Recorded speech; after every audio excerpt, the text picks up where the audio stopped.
வெளியே பறந்து கொண்டிருந்த ஒரு பச்சை நிற பூச்சியானது ஒரு வீட்டின் சமையலறையின் ஜன்னல் வழியே தெரியாமல் உள்ளே சென்று விட்டது.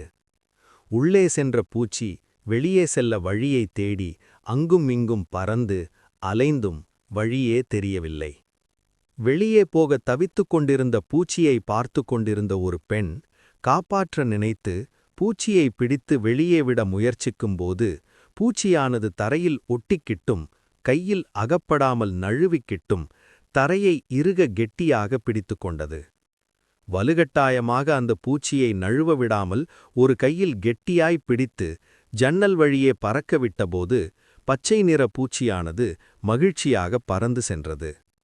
இதுபோல நமக்கு தெரியாமல் கஷ்டமானது வந்துவிட்டது. கஷ்டத்திலிருந்து வெளியே வர வழியை தேடி அங்கும் இங்கும் அலைந்தும் வழியே தெரியவில்லையா?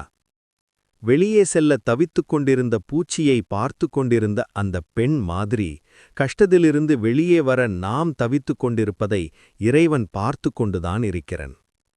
பூச்சியை பிடித்து வெளியே விட முயற்சிக்கும்போது பூச்சியானது தரையில் ஒட்டிக்கிட்டும் கையில் அகப்படாமல் நழுவிக்கிட்டும் தரையை இறுக கெட்டியாக பிடித்து கொண்டது போல் நாம் அந்த கஷ்டத்தையே வெட்டியாக பிடித்து கொள்ளாமல் அல்லது கஷ்டத்தை மட்டுமே நினைத்து வருந்தாது நம்மால் முடிந்த முயற்சியை செய்து கொண்டே இருந்தாலே அந்த பூச்சியை காப்பாற்ற ஒரு கை வந்தது போல் நமக்கு வேறு வழியே தெரியாத போது இறைவனின் கையானது நம் கஷ்டத்தை போக்கி நமக்கு மகிழ்ச்சியை அளிக்கும்.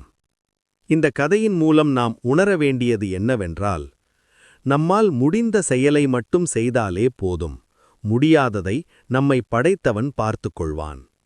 நம்மால் முடிந்த செயலை செய்து மகிழ்ச்சியாக வாழ்வோம்.